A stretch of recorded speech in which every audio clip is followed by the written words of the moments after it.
Assalamualaikum warahmatullahi wabarakatuh. Saya Anissa Nur Hikmah, mahasiswa program studi profesi apoteker Fakultas Farmasi Universitas Hasanuddin.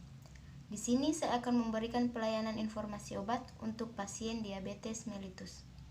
Diabetes mellitus didefinisikan sebagai suatu penyakit atau gangguan metabolisme kronis dengan multietiologi yang ditandai dengan tingginya kadar gula darah, disertai dengan gangguan metabolisme karbohidrat, lipid, dan protein sebagai akibat insufisiensi fungsi insulin. Diabetes mellitus diklasifikasikan atas 3, yaitu diabetes tipe 1, diabetes tipe 2, dan diabetes gestasional. Akan tetapi, diabetes yang lebih sering terjadi yaitu diabetes tipe 2. Diabetes ini disebabkan oleh sel-sel tubuh yang menjadi kurang sensitif terhadap insulin, sehingga insulin yang diproduksi tidak dapat digunakan dengan baik. Adapun faktor risikonya yaitu yang pertama, adanya riwayat dari keluarga.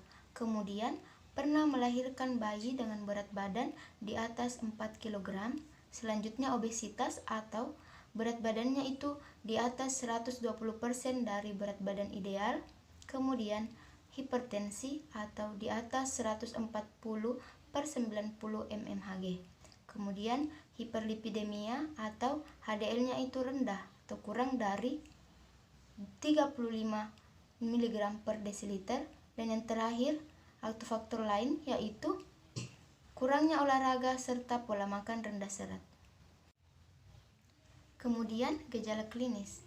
Nah, adapun gejala tipikal yang sering dirasakan pada penderita diabetes, yang pertama poliuria atau sering buang air kecil. Kemudian yang kedua polidipsia atau sering merasa haus, dan yang terakhir polifagia atau mudah lapar. Nah, adapun kriteria untuk diagnosis diabetes mellitus, yang pertama, gula darah sewaktunya itu sama atau di atas 200 mg/dl, kemudian gula darah puasa sama atau di atas 126 mg/dl, dan HbA1c-nya itu sama atau di atas 6,5%. Untuk terapi pada pasien diabetes mellitus itu ada 2. Yang pertama, terapi non-farmakologik, yang kedua terapi farmakologik.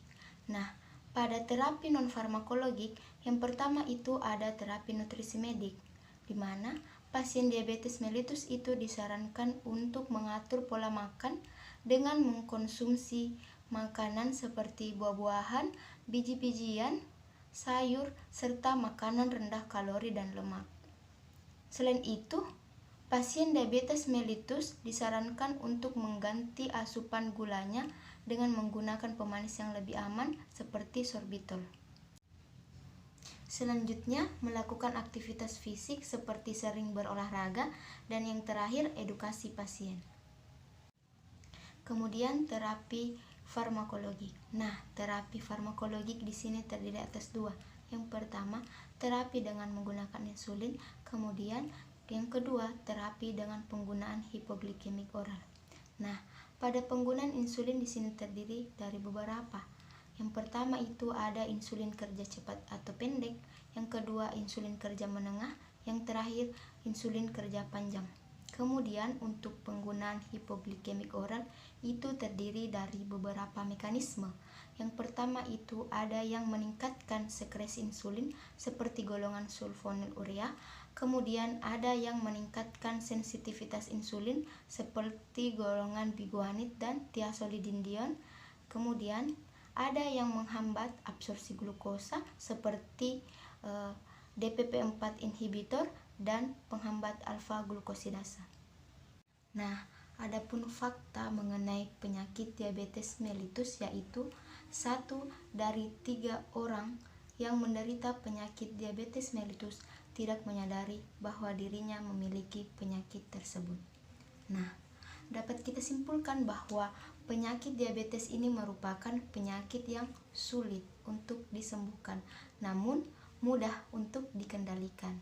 Nah, menu makan untuk penderita diabetes mellitus ini tidak terlalu beda dengan orang sehat.